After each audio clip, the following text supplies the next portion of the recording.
Ne oluyor? Ne olur sakinleş biraz. Yalvarırım sakin ol. Bırak. Sakinleşene kadar bırakmam.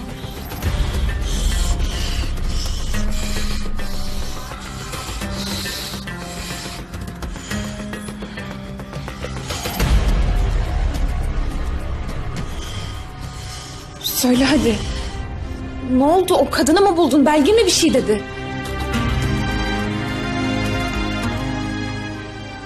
Buldum. Her şeyi itiraf etti. Onu tutan yengemmiş. Her şeyin arkasında o varmış.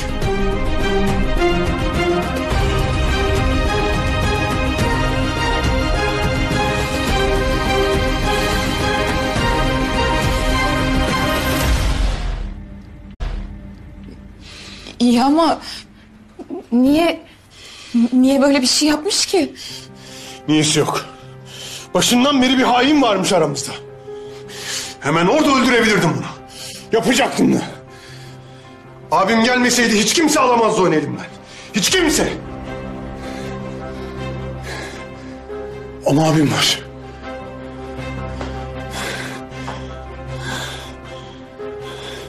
Ne yapacağım ben şimdi ha?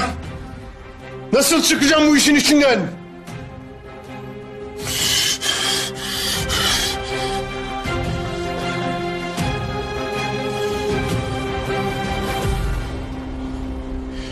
O senin canına kastetti, canına!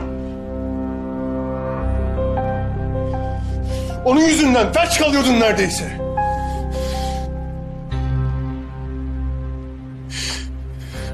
Her şeye rağmen hala çatı altında. Düşündükçe... Ah!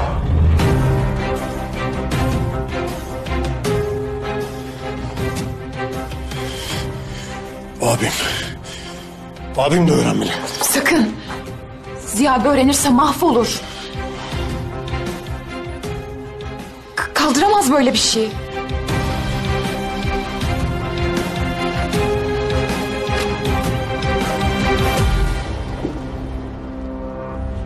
Yaman.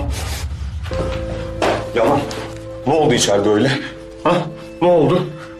Niye bağırdın İkbal'e? Bir şey mi yaptı? Bir şey mi dedi İkbal sana? Ha? Ne yaptı? Ne yaptı? Niye kızdın Yaman ona? Niye? Abi. Niye Yaman? Niye bağırdın? Niye bağırdın İkbal'e? Niye? Siz hiç kavga etmezdiniz ki İkbal'le. Çok korktu İkbal. Çok korktu Yaman. Çok korktu. Ne yaptı? İkbal ne yaptı? İkbal ne yaptı sana Yaman? Bir şey yaptıysa bile bilmeden yapmıştır. İkbal bazen yapar öyle Yaman. Bilmeden yapar. Niye Yaman? Niye? Abi. Ziya abi. Huzurumuzun kaçmasını gerektirecek bir şey yok ki. Küçük bir yanlış anlaşılma oldu sadece. Ama İkbal çok korktu Saha. Çok korktu İkbal. Çok korktu. Her şey düzeldi Ziya abi. Üzme sen kendini.